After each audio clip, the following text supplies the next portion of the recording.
Aquí Francisco. No veas este vídeo, por favor. Mis marineros, voy a hacer unas reflexiones. Pido disculpas si mis reflexiones pueden molestar, no es el objetivo. En la descripción del vídeo tal vez hayan notas de actualización. En el caso de encontrar errores en el vídeo, te agradecería que me los comuniques. Bien, pongo aquí para suscribirse en el caso de que no lo hayas hecho todavía. Bien, pues quería plantear una reflexión que tiene que ver con economía, ¿no? Con economistas, ¿eh? Es decir, es una reflexión que yo creo que a la que hemos llegado muchas personas, ¿no? Y tiene que ver con la crisis económica que ha habido recientemente, o en los últimos años, ¿no? 2008 y luego un poco en 2012 otra vez, ¿no? Pero en general la economía está muy floja. Pero bueno, haciendo alusión especialmente a este periodo 2008, ¿no? Pues me hace pensar, ¿no? Y la cantidad de economistas que habían y que hay hoy en día también, ¿no? Pero, por ejemplo, pues eso, seguramente en el año 2000 en España, estoy hablando todo de España, pero realmente es muy aplicable a prácticamente todo el mundo, ¿no? Pero en el caso de España, por ejemplo, pues en el año 2000 seguramente nunca antes habían habido tantos economistas. En el año 2005 seguramente se volvió a batir récord. En el año 2006, probablemente otra vez, 2007, ¿no? ¿Me explico? Es decir, han ido habiendo en las últimas décadas, ha ido habiendo cada vez más economistas. Economistas me refiero licenciados por universidades. Entonces quiero decir, y luego vino la crisis de 2008, es decir, nunca antes en la historia han habido tantos economistas, hablo solo de España, pero insisto, esto se aplica a gran parte del mundo probablemente, y bueno, pues entonces impresiona, ¿no? Que nunca antes han habido tantos economistas y la peor crisis económica ha ocurrido igualmente. Entonces, pues claro, eso da mucho que pensar, ¿no? Es decir, porque claro, desde el punto de vista de la sociedad, la aportación entonces no está muy clara, ¿no? La tendencia es clara. Cada vez han habido más economistas y en cambio eso no se ha trasladado, no ha tenido su repercusión en la sociedad, ¿no? Entonces, pues claro, esto da mucho que pensar, ¿no? Y bueno, pues entonces, claro, esto también tiene que ver con algo que oí hace un tiempo que venía a decir lo siguiente. Decía, hoy en día es que no hay economistas. Es decir, hoy en día no hay economistas. Hay economistas de encargo, de encargo. Es decir, viene el político de turno, pone una conclusión, impone una conclusión y entonces llama a un economista para que trace un camino que suene o que aparente realista hasta llegar a esa conclusión. Entonces, el economista no es lo que nos pensamos, ¿no? Seguramente lo que se piensan muchas mamás y muchos papás cuando meten a su hijo o cuando su hijo va a la universidad a estudiar economía, pues probablemente se piensan, ay, pues que de mayor o cuando acabe la carrera, quiero decir, cuando acabe la carrera mejorará la economía, hará un sistema mágico, tocará los botones mágicamente de la economía y mejorará toda la economía como por arte de magia, ¿no? Es decir, la economía la vemos en la esfera pública un poco como magia, realmente, o sea, es la economía de la magia, o sea, es una cosa increíble, impresiona un montón. Entonces, bueno, pues muchos padres pensarán eso, que sus hijos van a las universidades, aprenden de economía para mejorar la economía, pero yo creo que luego la realidad no es así, luego la realidad no es así, es decir, porque seguramente cuando llegan al mercado laboral, pues claro, porque la economía está mal, porque hay que arreglarla, porque hay que mejorarla, porque que para el ciudadano común no le vaya muy bien, no quiere decir que hayan grupos de interés a los que sí que les vaya bien la economía como está. Es decir, ¿para qué viene, no? Viene aquí uno recién licenciado con título universitario de economista? ¿A qué vienes tú aquí a arreglar la economía? Si a mí me va bien, hay gente a la que nos está yendo bien. Es decir, no vengas aquí a arreglar, no sea que, don't fix, if it's not broken, don't fix it, ¿no? Es decir, si no está roto, no lo intentes arreglar, no sea que ahora nos vaya mal, ¿no? Entonces lo que quiero decir es que yo creo que es un poco de mito, eso de ir a la universidad, estudiar, aprender economía y luego irte a arreglar la economía y mejorar la sociedad. Es decir, no, es decir, el político dice la conclusión y el economista, el pobre pringao, entre comillas, no le toca hacer un camino que parezca realista hasta llegar a esa conclusión. No, pero bueno, entonces, sin irme mucho por las ramas, la idea que me ha dejado pensando mucho, esto tiene que ver también con debates que he visto en la televisión, ¿no? Porque me impresiona que los debates de economía es que es como es normal que no acaben poniéndose de acuerdo. ¿Te has dado cuenta? Es decir, debate de economía, y se ponen a hablar dos, y yo recuerdo concretamente uno, creo que lo vi en CNN, CNN Plus, creo que fue, no estoy seguro si era CNN Plus, fue hace tiempo, hace unos 5 años, 6 años aproximadamente, es decir, si era 2009, 2010 más o menos, y bueno, pues tenía que ver con la marca España o el factor español, ¿no? Es decir, había un economista que decía, bueno, pues los compradores en España deberían de comprar teniendo en cuenta lo que esté hecho en España, teniendo en cuenta el factor español. Y el otro economista decía que no. que habría que los productos tienen que superar la prueba del mercado y que no tiene que dependerse del factor español para que las economías vayan prosperando y consigan colocar sus productos en el mercado. Entonces, pues era este debate, ¿no? Y bueno, pero es un ejemplo. Debates como esos hay muchos y no se ponen de acuerdo y es de lo más normal. Y claro, entonces, pues eso nos da una sensación un poco como que, claro, la economía no es una ciencia, ¿no? Es una cosa de opiniones. De ahí viene un poco, ¿no? Claro, hay que tener en cuenta que los medios de comunicación, a fin de cuentas, lo que quieren es audiencia, ¿eh? Para vender productos. Bueno, no los venden ellos, pero ponen anuncios. Bueno, venden anuncios, digámoslo así, ¿eh? Venden anuncios, quieren audiencia y no es su trabajo enseñar de economía. No es su trabajo enseñar en general y mucho menos de economía, porque seguramente tiene que ver con el dinero y claro, si quieres colocarle productos a la gente, o tú o tus anunciantes, pues claro, ¿para qué vas a enseñarles de economía y valores y tal? No, no.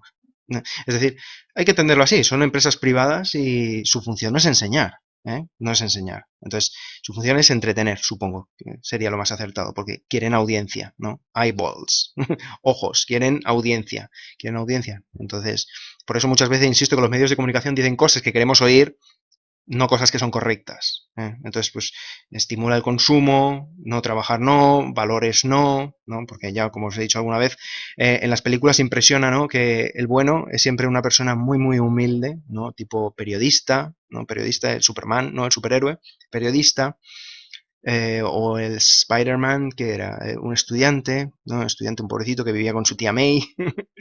Es decir, siempre son gente muy humilde y el malo es siempre el ricachón. Entonces, porque claro, lo que gusta ver a las masas de gente, a la gran audiencia. Pero bueno, entonces, los debates de economía, me impresiona eso, es que transmite una cultura terrible de que la economía es una cosa de opiniones. ¿eh? Últimamente, hablándolo con un compañero, me dice, le digo, bueno, es que en Francia es que son casi un poco comunistas. Y me responde, ¿y eso es malo?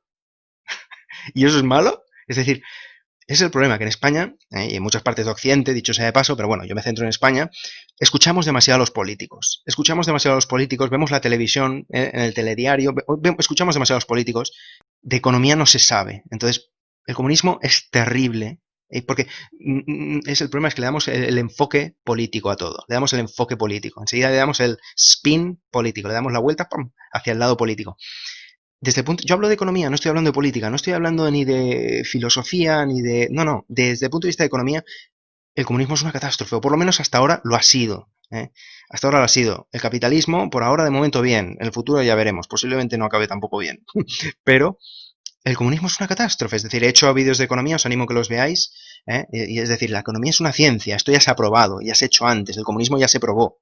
No es nada nuevo. Sí, todavía hoy en día hay países que lo intentan probando, lo intentan probar. Es decir, es como que no se aprende. Es la ciencia en la que nunca se aprende. Entonces, pues ahora creo que lo está intentando Venezuela, lo intentó Cuba, lo intentó la Unión Soviética. Y dentro de un siglo lo volverán a intentar otros países. Bien, parece que no se quiere aprender. Pero bueno, pondré aquí el enlace o el título del vídeo, es concretamente resumen interpretativo del libro Basic Economics de Thomas Sowell.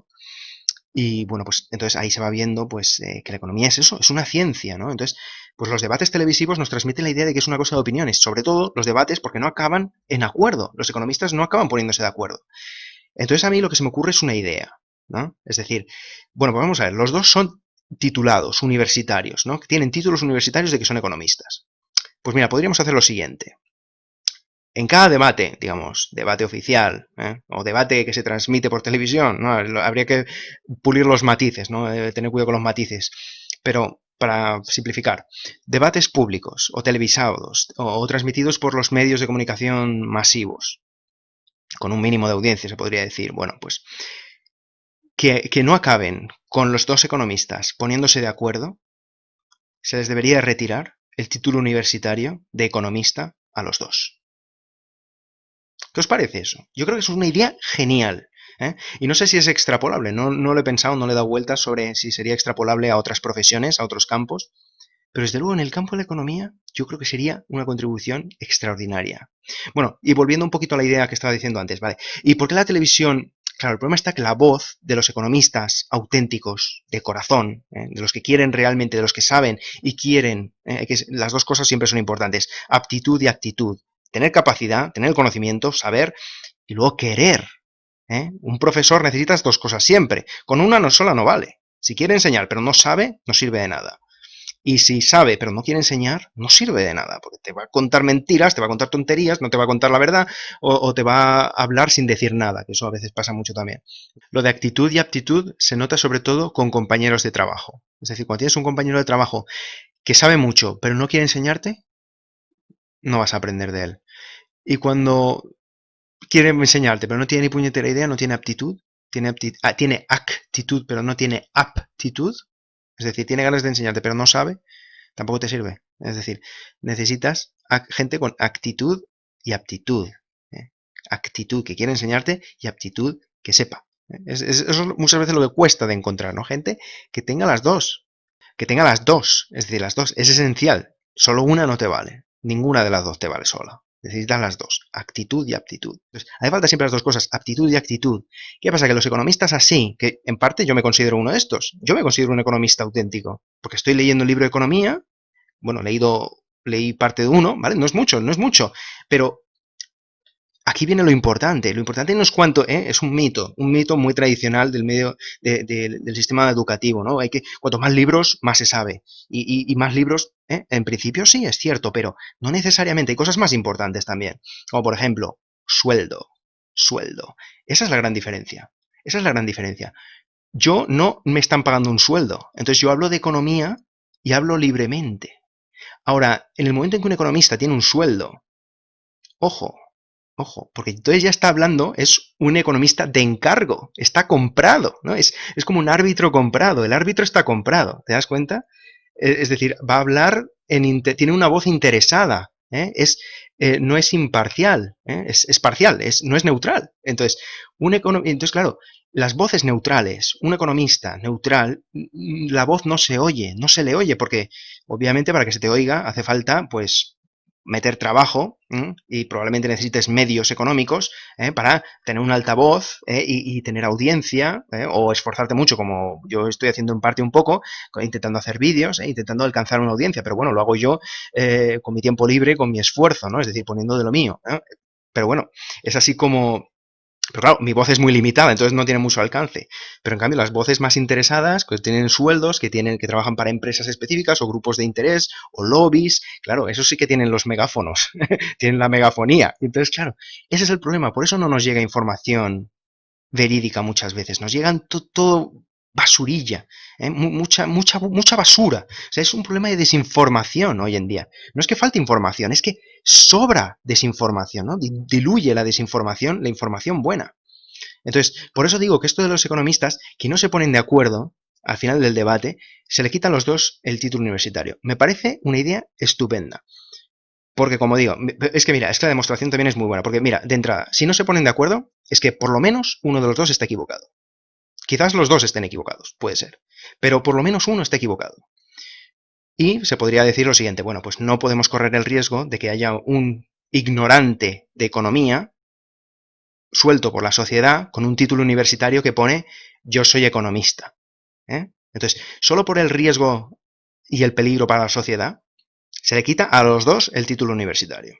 Automáticamente, para proteger a la sociedad de la desinformación de que uno de los dos es un ignorante. Porque la evidencia está en que no se pone de acuerdo. Y el otro también es autoridad. Es decir, la universidad aquí tiene dos autoridades. Son dos autoridades, según títulos universitarios, son autoridades perfectas. Punto. Sin distinciones. Entonces, en el momento en que se contradicen, sabemos seguro que una está equivocada. Por lo menos una, quizás las dos. Puede ser que incluso las dos. Pero es que además la cosa va un poco más lejos también. Porque cuando tú quitas el título universitario a los dos economistas, a uno se las he quitado porque por lo menos uno está equivocado. Y al otro se lo has quitado, porque quizás también está equivocado, y de entrada no creo que debamos de darle el beneficio de la duda, es demasiado peligroso un economista ignorante con un título universitario, entonces el beneficio de la duda no creo que se lo debamos de dar. Bueno, eso es debatible, pero es igual, porque hay otro problema que tiene, y es que no ha sido capaz de convencer al otro, al que estaba equivocado. ¿Me explico? Es decir, un economista estaba equivocado seguro, y el otro no ha sido capaz de convencer al que estaba equivocado.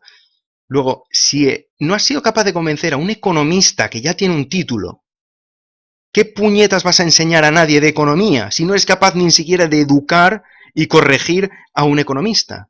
Se llamaba ¿vale? Luego tenemos un economista que no sabe de economía, por lo menos uno. Y el otro, no sabemos si sabe o no sabe, pero no es capaz de convencer a otro economista. No es capaz de educar a un economista. Luego, si no es capaz de educar a un economista, de corregirle, de sacarle del error, ¿qué puñetas va a educar a otra persona que es completamente ignorante de economía? Es decir, es incapaz para educar, es incapaz para enseñar sobre economía. Luego estás quitando el título universitario a dos economistas de los cuales por lo menos uno está equivocado y el otro es incapaz de enseñar a un economista, a alguien que ya sabe de economía. Entonces, se quita el título universitario a los dos economistas. Se quita. Sí, sí, sí, sí, sí. Insisto, aquí la clave está en definir qué es un debate entonces, cuáles son públicos, cuáles no son públicos, cuáles son oficiales. ¿Me explico? Pero creo que la idea sería muy buena, tendría muchísimo sentido porque hace falta, es decir, no es que falten economistas en la sociedad, no es que falten economistas, es que sobran malos economistas. Ese es el problema. Es decir, los malos economistas están diluyendo a los buenos economistas. La desinformación está diluyendo a la información. Ese es el problema. Entonces tenemos eso, pues un océano de desinformación. Pues hay que empezar a achicar el agua. Es decir, hay que drenar el maldito océano este, que no. Es decir, entonces, como digo, en el debate concreto este que estaba viendo entre los dos economistas, uno que decía, bueno, pues los consumidores deberían de tener en cuenta el factor español a la hora de comprar para mejorar la economía, y el otro decía, no, no, no, los productos tienen que superar la prueba del mercado, los productos producidos por españoles o empresas españolas tienen que superar la prueba del mercado. Pues en este ejemplo concreto, la verdad es que ambos economistas tenían parte de razón y parte estaban equivocados. Es decir, pero bueno, los dos, bueno, pues seamos positivos, los dos tenían parte de verdad. Entonces, muchísimos debates, a fin de cuentas, realmente, si te das cuenta, ambos tienen parte de verdad. Es un tema de que, bueno, pues ser un poco tozudo y el formato de debate clásico es no ponerse de acuerdo, porque el que parece de la sensación de que tiende la mano hacia el otro se le ve como perdedor, que insisto, siempre me ha parecido una manera muy curiosa de plantear los debates, ¿no? Como ganador y perdedor. Si realmente son debates de ideas, no debería haber ganador y perdedor en plan personas, ¿no? ¿Quién ha perdido y quién lo ha ganado? No, oye, esto es la idea, ¿no? Esto va a la idea, gana la idea. Entonces, pero lo planteamos en plan deporte, deporte televisivo, pues eso, porque es más entretenido, más entretenimiento, tiene más morbo seguramente, ¿no? Ver, este ha perdido, este ha ganado, este tal, en plan ring, en plan boxeo, pues eso es más, un formato mucho más de entretenimiento. A la postre, mucho menos educacional, la verdad. Pero bueno, entonces, bueno, pues el debate este concreto, los dos tenían parte de razón, es decir, porque de entrada, a mí el que más me gustaba, si tengo que poner favoritos, es decir, ya lo estoy metiendo yo la pata, ¿no? Porque estoy empezando yo a centrar la cosa en la persona. Supongo que es humano, a fin de cuentas. Pero a mí lo que me gustaba era el argumento que decía principalmente los productos tienen que superar la prueba del mercado. Es decir, los productos tienen que superar la prueba del mercado y no pueden estar a la merced de que los españoles compremos productos españoles. Entonces, ese era el argumento, yo diría, base. Pero el otro también tiene su parte de verdad, ¿no? Es decir, cuando uno va a Alemania, por ejemplo, uno de los éxitos de la economía alemana, hasta donde yo he observado, es que los alemanes suelen comprar sus productos. Es decir, los alemanes tienen un proteccionismo que yo diría proteccionismo inteligente. Inteligente. Porque el proteccionismo así bruto y tonto sería oficialmente, a nivel de Estado, poner aranceles. Decir, no, China, tú quieres vender aquí en España, pues aranceles, ¿vale? Porque eso se replican. Entonces China va a decir, sí, mira, productos españoles que van a entrar de China, pues mira, toma, aranceles para ti. Entonces, eso es un proteccionismo, yo pienso que poco inteligente, muy tonto y muy bruto y no es bueno. Pero el proteccionismo, como lo aplican los alemanes, yo pienso que eso es proteccionismo inteligente, porque es a nivel ciudadano. Es decir, la administración, el Estado a nivel oficial, no ha dicho, alemanes, comprar solo cosas alemanas. No, no, no, no lo ha dicho, pero lo hacen generalmente los alemanes. Ves muchísimos Volkswagen, coches Volkswagen, pues, y los que no son Volkswagen muchas veces suelen ser alemanes, es decir, la cuota de mercado es prominente en Alemania. Y no solamente a nivel de automóviles, sino que lo ves también, pues los alimentos también se preocupan de comer la agricultura local de la región. Entonces, eso es proteccionismo, yo pienso, inteligente, porque es a nivel de ciudadano. Eso no se puede parar. Es decir, China, China o Italia, ¿tú quieres vender tus productos en Alemania? Si yo no te digo que no, yo soy el Estado alemán, por ejemplo, no, no, Italia y Francia, yo no os digo que no podéis vender aquí, podéis vender, pero es que son los ciudadanos que no quieren comprar los productos. Entonces, ¿vale? Luego también hay que entender desde el punto de vista científico, porque la economía, como digo, es una ciencia, lo que significa el proteccionismo del que estoy hablando, a nivel de ciudadanos, a nivel de consumidores. Porque realmente se podría interpretar como una especie de boicot, ¿no? Es una especie de boicot eh, no dirigido, ¿no? Porque si compran los alemanes fundamentalmente productos alemanes, es como una especie de boicot, ¿no? Como el famoso, con mala pata, pero quizás correcto, como expliqué en algún vídeo, boicota a los productos catalanes, ¿no? Es decir, solo que ese es dirigido contra una comunidad autónoma, una región específica. Os animo a que veáis el vídeo, lo voy a poner, intentaré poner aquí, lo de unas reflexiones que hice con respecto al boicot de los productos catalanes.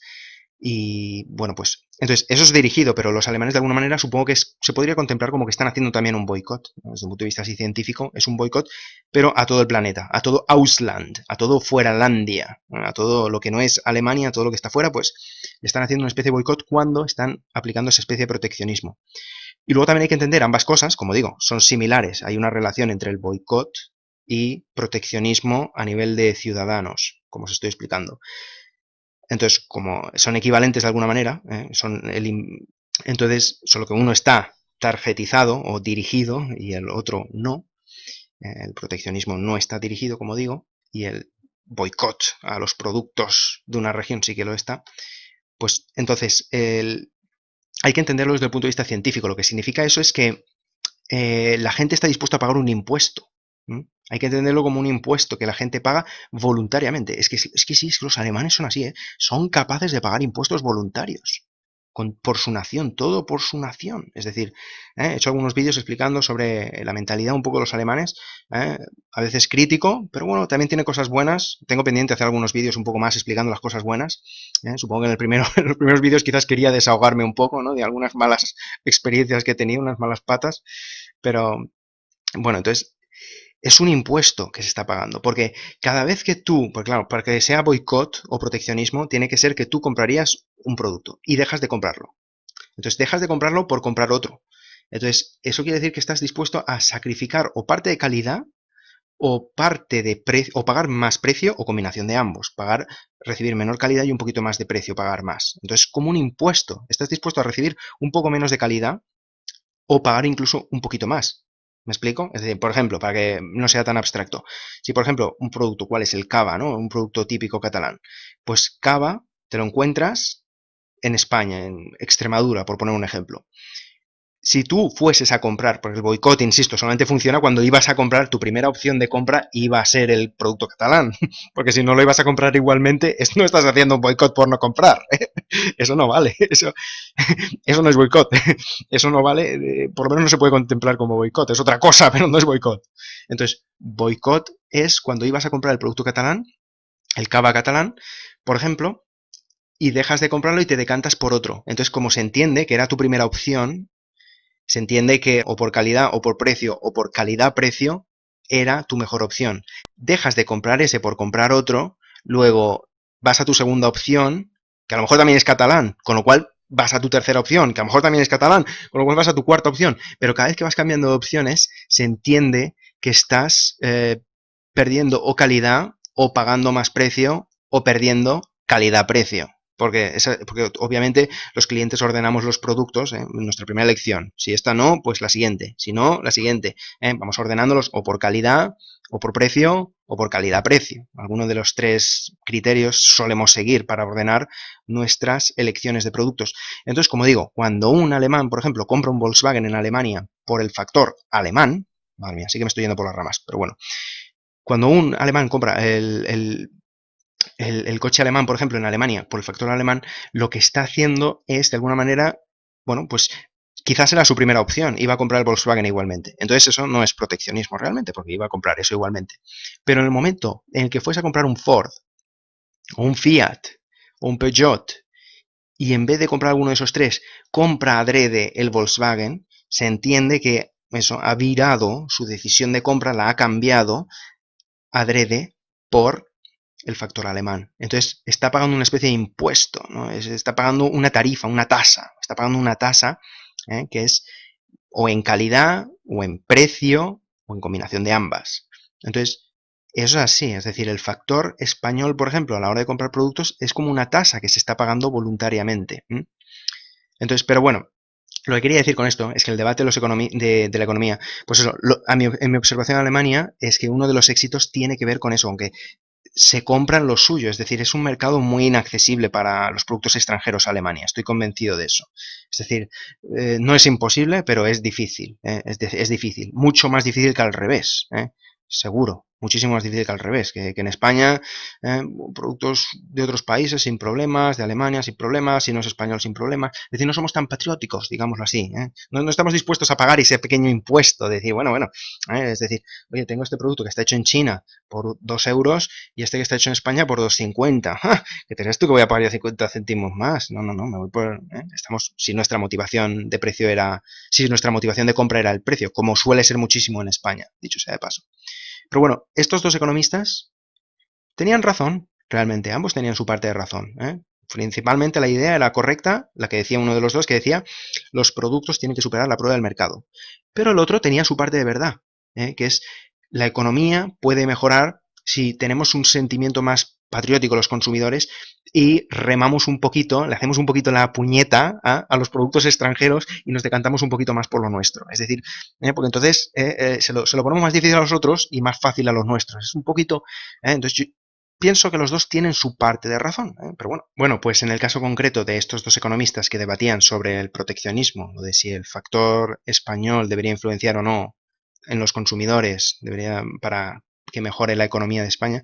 Bueno, pues como digo, ambos tenían parte de razón y yo creo que se podrían poner de acuerdo, ¿no? Es decir, se habrían puesto de acuerdo. Si supiesen que sus dos títulos iban a desaparecer si no se ponían de acuerdo, se hubieran puesto de acuerdo muy rápidamente porque, insisto, ambos tenían parte de razón y probablemente lo sabían de alguna manera. Era simplemente encontrarse el uno al otro.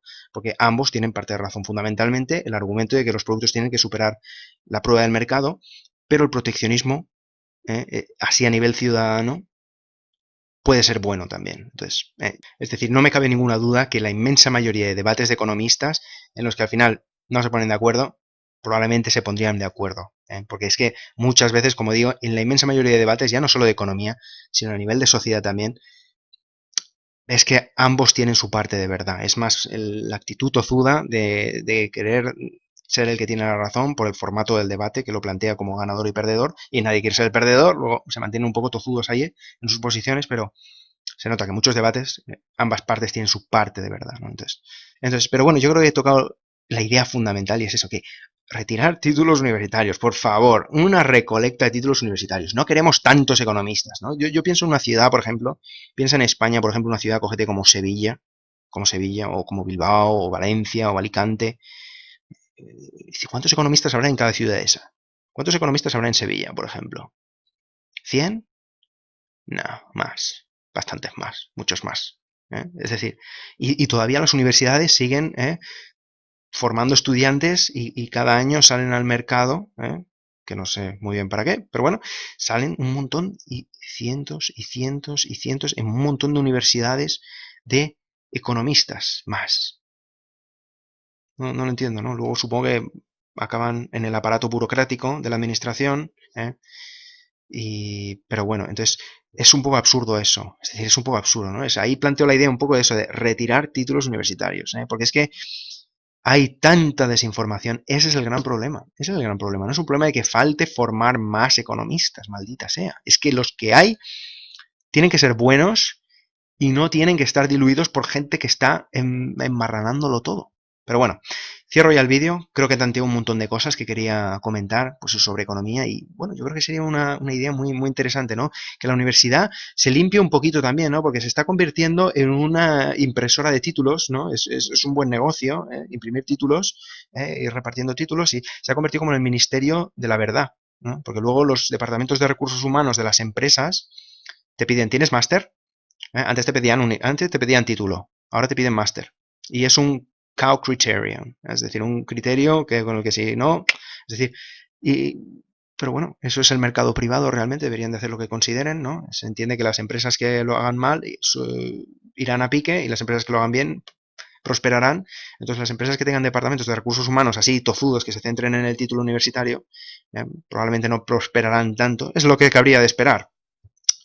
Pero bueno, entonces Es que claro, se ha convertido en un ministerio, la universidad se ha convertido, ya no es de conocimiento, ¿no? Es decir, el conocimiento, de hecho, ya hay tanto conocimiento por internet y tutoriales, es decir, no es el conocimiento, es decir, no entiendo por qué tienen ese poder, o sea, ya es como licencias de conducir, ¿no? Es decir, las universidades ahora se están convirtiendo en expendedoras de licencias, de títulos universitarios. Y lo peor, lo que no me gusta nada, es que te bloquean. Y es absurdo, es absurdo. Esto también lo quiero comentar, chicos, esto es muy importante. Esto es importantísimo porque es un defecto claro de las sociedades occidentales, de las cuales España, por supuesto. Entonces, es un defecto clarísimo, es decir, las universidades, pues eso, conforme se va especializando todo, tienes másters y títulos cada vez más específicos, ¿no? El súper experto, como oí en algún sitio, el súper experto es, la gente cada vez sabe más sobre menos temas. Y el que lo sabe todo sobre nada, ese ya es el súper experto. Esto lo decía Andreas Pop, creo que es, sí, Andreas Pop, lo pondré por aquí. Este es también del que aprendí lo de los economistas de encargo, ¿no? Hoy en día no hay economistas, hoy en día hay economistas de encargo. Lo pondré por aquí, lo que pasa es que es en alemán, el hombre habla alemán, es de Alemania, tiene unas ideas increíbles, a veces un poco paranoicas, un poco así locas, pero tiene unas ideas, una creatividad y le da un enfoque todo tan único que es impresionante. Y dice eso, economistas de encargo. Ya no hay economistas, no hay economistas, hay economistas de encargo. Se le dice, oye, ¿tú qué? Entonces, se les manda, se les dice lo que tienen que hacer y ya está. Ellos solo tienen que demostrar el camino para llegar ahí. Que suene realista, que se le pueda vender al público.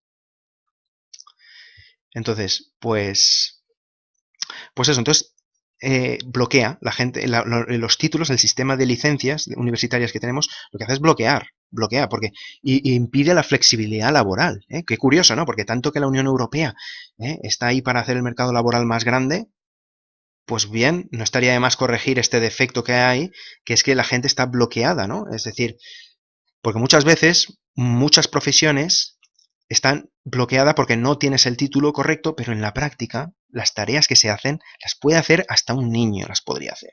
Es decir, como ingeniero, por ejemplo, he conocido casos en los que dices, bueno, pero sí que son tareas que para eso necesitabas el título universitario. Todo lo que has aprendido en la universidad lo has necesitado para hacer esas tareas. Y cualquier persona, hasta, no sé, gente de formación profesional no podría hacerlo también. En muchos casos sí, también, ¿no? Es decir, eso me parece terrible, ¿no? Porque bloqueas a la gente, porque ahora virar, por ejemplo, ¿cuánto te cuesta? Te cuesta un montón, porque tienes que sacarte el título universitario. Entonces, yo no te digo casos tipo cirugía o tipo medicina, tipo, ¿vale? Ahí pues, yo tengo muchísimo más respeto por los títulos universitarios y por el tema de la licencia, digámoslo así. Pero para muchas otras profesiones, es decir, administración, gestión, es decir, no, es que no tienes el título de marketing, y bueno, y con la cantidad de tutoriales que hay en internet, pero bueno, insisto, esto ya depende más de los recursos humanos de cada empresa y es un mercado en teoría libre. Y bueno, pues se entiende que eso está bien, ¿no? Así, ¿no? Es decir, si los recursos humanos lo hacen así, es porque sus jefes les dicen que lo hagan así, y si existen esas empresas es porque son rentables y es porque lo están haciendo bien. Es como se debería entender, ¿eh? Luego, otra realidad muy importante que hay que entender es que los mercados a veces no son todos muy fluidos, ¿eh? No hay tanta competencia muchas veces, hay oligopolios, y no hay tanto libre mercado, ¿eh? Es decir, insisto, voy a poner aquí el resumen interpretativo del libro que estoy haciendo de economía, Basic Economics, de Thomas Sowell, que definitivamente os animo a que lo veáis, es decir, y que lo leáis, es decir, es fascinante. Y bueno, pues hice el episodio 1. Quiero hacer el episodio 2, que será mucho mejor, pienso que va a ser mucho mejor, pero bueno. Bueno, entonces, como digo del comunismo, es que le damos un spin político, ¿no? Es decir, le damos un spin político enseguida. Entonces, ¿no? ¿Y el comunismo? ¿Y eso es malo? ¿No? Escuchamos demasiado la televisión, vemos demasiado la televisión, escuchamos demasiado a los políticos. Entonces, le damos un spin político. Entonces, no. Es decir, ¿por qué le damos ese spin político? Es como el euro, lo hemos transformado en político, en una especie de religión. Oh, no se puede estar contra el euro, ¿no? Como en la Unión Soviética el comunismo. No se puede estar contra el comunismo. Cuando el comunismo, inicialmente en la Unión Soviética, se implantó como medio para obtener prosperidad. Pero es así, es la mentalidad, la naturaleza humana, ¿no? Que acabamos transformando una herramienta en religión, básicamente. Entonces, y no se puede hablar, no se puede criticar y va creciendo, ¿no? Como una moda, se vuelve en un tirano y no se puede ir contra esa moda, contra esa tendencia, o estás con nosotros o contra nosotros. Entonces, por eso digo que muchas veces las guerras, o yo creo que quizás siempre, no tienen que ver necesariamente con ideologías, tienen que ver con la mentalidad humana de que le apetece cascarse unos a otros. Entonces la corriente, pues la corriente es esta, no estás con nosotros, pues estás contra nosotros. Y cualquier excusa es buena. Hasta, como digo, hasta una herramienta económica como puede ser el comunismo, que inicialmente era eso, una herramienta económica para traer prosperidad. No la trajo y poco a poco se fue convirtiendo en una especie de religión contra la que no se puede estar en contra. No se puede ni cuestionar. Es comunismo porque sí. Entonces, ¿por qué le damos ese spin político? ¿Vale? ¿Por qué le damos ese spin? ¿Vale? Es decir, cuando estudias de economía y vas viendo todas las razones, está clarísimo, ¿no? Es decir, os animo que veáis el resumen interpretativo que estoy haciendo del libro, o que leáis el libro, ¿vale? Sobre Basic Economics de Thomas Sowell. Y la economía, ciencia, por favor, ciencia. Ya está bien de economía de la magia, ¿no? Es que nos lo presentan en la televisión también. A ver si los numeritos del Producto Interior Bruto suben, en plan la lotería. La lotería. Este mes ha salido, los afiliados a Seguridad Social suben. ¡Vale! Este mes ha salido, los parados suben. ¡Oh! Este mes ha salido, Producto Interior Bruto sube. Este mes ha salido la prima de riesgo no sé cuántos. Este mes ha salido el índice de actividad comercial de las tiendas, del pequeño comercio, ha subido. ¡Vale! ¿Te das cuenta? La matriculación de vehículos. La matriculación de vehículos. Este mes ha sido... vamos a mover el bombo. A ver qué sale. ¡Pam! Ha subido la matriculación de vehículos. Y la compraventa de viviendas... Vamos a mover el bombo. Las viviendas, se construyen más viviendas, más licencias ¿no? Más licencias de obra, no sé cuántas. Es decir, una mentalidad tan de lotería, claro, a través de los medios de comunicación lo vemos todo por ahí, que son empresas privadas, como digo, que a fin de cuentas lo que quieren es audiencia, entretener, para tener audiencia, para que sus anuncios funcionen. Ahí está el problema. Y uno me dirá, hombre, pero la televisión pública, también hay medios de comunicación públicos. Ya, pero supongo que no querrán desentonar tampoco, ¿no? Puede ser que de alguna manera estén influenciados por las grandes corporaciones mediáticas. Es decir, no creo que sean tan 100% libres. Porque si no, de entrada, los primeros que se quejarían serían los propios medios de comunicación. De decir, oye, no digas todo eso así, que nos pones en evidencia a todos y te cargas nuestro negocio. Entonces, pero bueno, simplemente la reflexión. Es decir, la economía de la magia. A ver si suben los números del Producto Interior Bruto. Como si fuese magia, machos. A ver si es una ciencia, está clarísimo. Es decir, no es casualidad que a Alemania le vaya bien generalmente y al sur de Europa nos vaya peor. Es decir, no es casualidad, hay causas. Pero bueno, eso ya para otro vídeo, eso ya sí que en más detalle. Pero bueno, no voy a alargar más el vídeo.